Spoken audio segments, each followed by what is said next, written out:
Bon,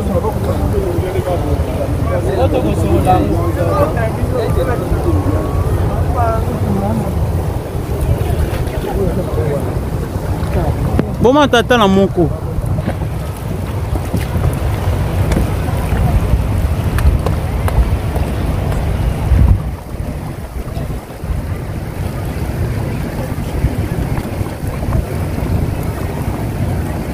Bon, mais c'est installé pour un an.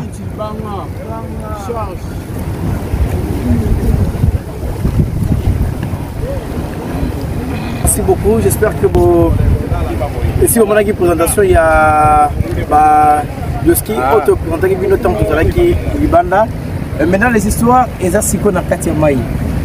Tozo yamba kolo na yango, patron na yango, initiateur nango, donc il est tout pour ça. Et on commence à dire bonjour et merci de nous recevoir chez vous. Bonjour, bonjour mes amis. Très heureux de vous voir encore. En tout cas, merci beaucoup. Voilà. De retrouver c'est quoi l'initiative? Il y a cependant que ça coûte énormément cher. Moi, les transports c'est un problème, mais au limite, vos volontés, on a le développement, c'est aussi ça, c'est les signes extérieurs. Il y a jouissance matérielle. Le but essentiel est que, et si Kanga Nazali, je dois amener les meilleurs pour la Vivaranamo, la Bamboko Nazali. Les États-Unis, ils ont la distraction. Awa Izangaki, Aïnango pour valoriser le mot cannabis. Et puis, Chikapa, c'est le chef-lieu de province. Il faut pas beaucoup d'infrastructures sur le plan touristique, sur le plan de loisirs, pour que ceux qui ont Awa, Ozanga, place à Rukendete, pour qu'ils se sentent dans un cadre et un travail approprié. On l'appelle complexe. Bateau Bazalaranango, Kinshasa n'est pas le Congo. Vous pouvez tout trouver à Chikapa comme vous pouvez le trouver à Kinshasa. Donc il faudra constater que l'exode rural, et ça les mécaniques parce que la bilo comme Mikel le collaborer, et Zanga Kanaba, Boka intérieur. Les mabilo Kaboye permettent de à l'aise, à la complexité. Comme Napoto. Napoto dans chaque village. On coûte un supermarché, on coûte une station d'essence, on coûte un... Ce qui fait que Moutokolingate à Longwa, Mbokanaya qui ne connaît qu'ailleurs. Il a tout à proximité. Nous avons créé des conditions, environnement, pour que ceux qui vont se sentir à l'aise dans la vie de Emmanuel Kouangou, toujours des projets en projet de développement, des projets en société, des projets d'épanouissement et de environnement. Est-ce qu'il y a un financement quelque part et ça le rapport Emmanuel Akko ça investissement tout le long? Je suis journaliste, j'ai 62 ans aujourd'hui. Donc plus de 40 ans, 45 ans passés à l'étranger. Je suis dans les activités économiques depuis l'âge de 20 ans, 25 ans. J'imaginais bien que j'ai dû amasser ce qu'il faut, c'est de la fortune personnelle que j'utilise pour bénéficier à l'ensemble de la communauté, la jouissance que vous vivez aujourd'hui. Je ne vais pas chercher le financement ailleurs, c'est de l'autofinancement.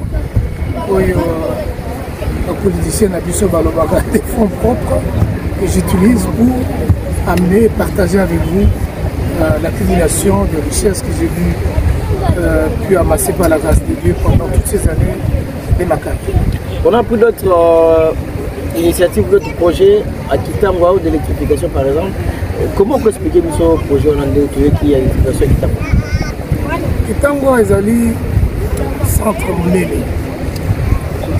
Plusieurs milliers de gens et de jeunes. Quand vous y arrivez, c'est l'obscurité totale. Kitangwa, c'est là où je suis né. Quoi de plus normal que je puisse faire ce cadeau à éclairer le village qui était le mien, qui demain devra devenir une grande cité moderne avec notre application comme souvenir. Voilà. Parce que Banatika Bamoni, matériel bien bouillé, leur bien qui n'a pas promesse à Chikapa. Ils ne peuvent garantir bon sur le plan d'utilisation, c'est parce qu'ils peuvent craindre par restaurant ça coûte énormément cher, moyen, moutoya à utiliser facilement les athées. Zara est madame Congo, il est avec sa famille, to moutoum soupe, à ce pays que tourner clip, à ce pays que ya, ko baluka, ko l'églissement, et ko sungaye. On dit bien que l'eau connaît dans un lieu public. Dans un rappel à port privé dans au bilan de la famille Ezali, mais ils allaient livrer pour la population normale, pour pouvoir utiliser en haut comme vous voudrez. Et c'est pour votre plaisir que j'amène ces jet ski pour votre plaisir. À quand et comment utiliser ces jet ski? Aujourd'hui, nous attendions que les techniciens viennent de Kinshasa. Ils sont là, voilà, ils les ont mis dans l'eau. Les après-midi, on va faire les tests, les essais. Déjà ce week-end, ce sera à la portée de tous. Il y a bien des biloko ordinaire et aussi une formation. Il y a des biloko de luxe, il y a cher. Pour les gâter que ça la aventure. Donc, la session, il y a training, il y a formation et aux ala. Après cela, c'est lui qui va qualifier à Kotambouissa. Il y a un problème de maille, le vraiment. Mais pour qu'on ait ça, il y a un monde qui est privilégié aux Chikapa. Au bilan, même dans Kinshasa, va te belé. La Tika aussi, on peut au monde appeler men dans votre. Il y a un bilan avec expatrié, Bamindele, ou Baby Valère et Biloko. Mais ici, on tourne moi, petit, on m'a tapé, on m'a staffé pour la dire que tout est possible si on a la volonté. Voilà, tout est possible si on a la volonté de faire, de travailler. Et après ici, que pense faire Emmanuel Kouangou? Il n'y a pas de surprise, mais il faut qu'on ait un homme d'action, pas un homme de parole, de trop parler. Le chantier est allé en cours, toujours côté ça, la première société de taxis dans la ville de Chikapa. La taxi Zoya est belé pour créer de l'emploi. La taxi vous permet d'éviter accéder à ça les makas pour continuer à poser, calme, les Obanda le mois prochain. Au bilan, comme déjà le 23 à Matadi, je me permets de le dire, parce que ça déjà dans le là, pour permettre que mon Kutoro, le roi Chikapa, Kenzela ya Kamoisha, Chikapa, Luangue, Chikapa, Tangwa, Awa Centra partout, tout le monde a fait que le développement est important à la base. Il y a mis balai les alliés autour salamo déjà, multiplier sur le forage, Bamboka Nyoso. Il y a mis ça autour déjà au Sala, la chambre froide, la contrée Nyoso. Il y a un bino qui tango à Bozala Kiwana. Le même jour, et si on a été débordé, dépassé par la demande. Donc, la demande elle est là, le besoin est là. Il faudra tout simplement rapprocher des consommateurs les produits dont ils ont besoin. Comme ils sont dans la moi, la volonté, la pour faire en sorte que vie, il y a bande de cannabis, la facilité d'implication. Chambre froide na kati ya bamboka nyonso cependant que losenga électricité ya makasi. Est-ce que Emmanuel Kouangou rassure la population qui va relève leur malamu na likabotali courant? C'est parce qu'il y a une inquiétude à mener na kati ya province à Kasai. Tatem solaire existe, comme tatem forage existe. Donc l'énergie est une des bases du développement. Nous sommes en train de les organiser. Partout où nous passons, nous fonctionnons avec de l'énergie renouvelable, que l'énergie solaire. À défaut, nous y mettons de gros engins en redondance qui feront que les produits sont conservés. Et je crois que la presse présidentielle à Viva Kiamo, à Monaki, à Simba Gipé, Monaki que garantie alimentaire, ils allaient assurer. Tatem s'investit dans plusieurs domaines. Il se lance dans la pisciculture, il se lance dans la restauration, dans la transport, dans la chambre froide. Donc, le domaine est belé. Qu'est-ce qui pousse M. Emmanuel Kouangou, responsable de Tatem, à s'investir plus dans la province de Kasai? Je le dis que parce que c'est possible de le faire, pourquoi pas ne pas le faire? Parce que c'est possible, je le fais. Kasaï, parce que c'est chez moi. J'avais commencé ailleurs, dans toutes les provinces, j'ai laissé des strass. Et je suis venu chuter pour préparer ma retraite.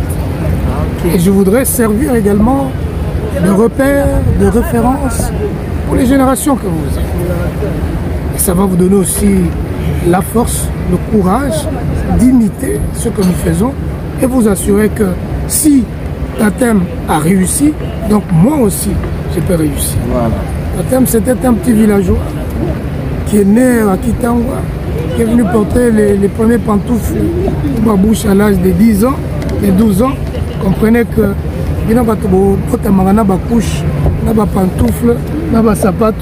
vous pouvez faire mieux que moi. Voilà. Ce petit villageois qui est venu de nulle part, mais aujourd'hui qui influence toute une génération. Voilà, toute la génération de Tshikapa peut être influencée par les activités de Tatem. Et donc il y a plusieurs activités qui sont entreprises et nous nous disons que nous avons donc l'obligation de dire félicitations d'abord et pas à papa et maman comme c'est parce que voir les activités pareilles, que ça les dans la province à Kasaï et dans les différents domaines, qu'on réduire le taux de chômage, c'est une histoire très importante. Est-ce que Tatem m'a dit ça? Jeune, les lots ont eu expérience de moquer, pour faciliter, on peut pas s'épanouir autrement. Il faut être constant dans sa démarche. La jeunesse doit travailler. Il n'y a pas la loi de moindre effort qui paye. Quand j'arrive ici, les politiciens ont très mal habitué les jeunes ici. Essabiso, Sombelabiso Masanga, Salaboy, Salaboy, non. Prenez des idées, transformez-les en opportunités, vous serez déjà guéris et vous allez pouvoir vous développer et aider le pays à se développer. J'ai dit aux jeunes, le seul secret des réussites, ce n'est pas d'aller chercher des fétiches ou ailleurs, c'est de travailler. Vous vous réveillez le matin, vous avez un plan de travail, le soir vous rentrez fatigué, à la fin du mois vous avez une rétribution. Et de cette rétribution, utilisez-la intelligemment et ne le gaspillez pas. Et donc, cherchez des idées, travaillez, rapprochez-vous des gens qui ont de l'expérience comme nous. C'est comme on a toujours dit, travailler sur le fond qui manque le moins. Merci beaucoup, chers tous téléspectateurs de Kasaï Info Plus. Vous avez vu le desk qui sont là et il y en a assez. Osara et Chanton de balancer dans nous, déposer à Tshikapa et bon, si mon ami, sont les influents à Tshikapa Kasaï. Donc, il y en a assez. Il y a les ingénieurs qui vont venir bientôt. Oh, travaux techniques, la finissage. On vous promet le week-end. Donc, lancement, ministère de l'Agnon favorablement.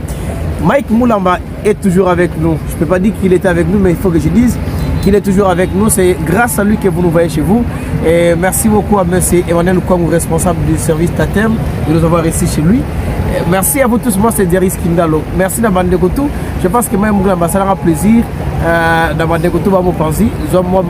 Lili et aussi tellement malade, c'est parce que au moins, total la technologie, le rebelle, ma casse, c'est un peu d'amitié, autant que la théorie, mais pratique, ils ont. Aujourd'hui, les enfants ont la facilité. Il y a quand même le retour dans la télévision ailleurs.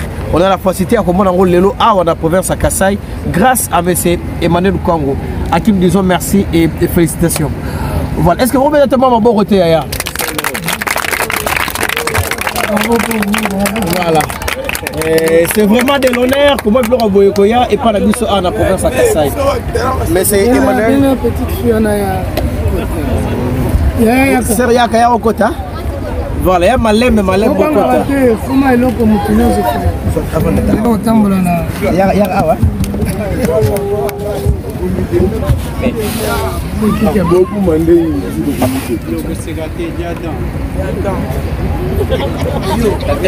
voilà, c'est ce qu'on appelle le développement. Il y a communauté et entité la mission. Il y a un mot. Comment on a dit? Il y a Véro. Ah, aussi, côté de l'Europe. Voilà, Manuel Bousson, comme on a dit, c'est mon il pose en amour. Voilà. Il y avait Européen ACP, il y avait des il y a recoté le ski à Boyer, c'est pour la première fois depuis sa naissance. Et voilà, il y a les mamans qui sont en train de venir, maman Mazoya et c'est Romakassi à Romona Yango. Merci beaucoup.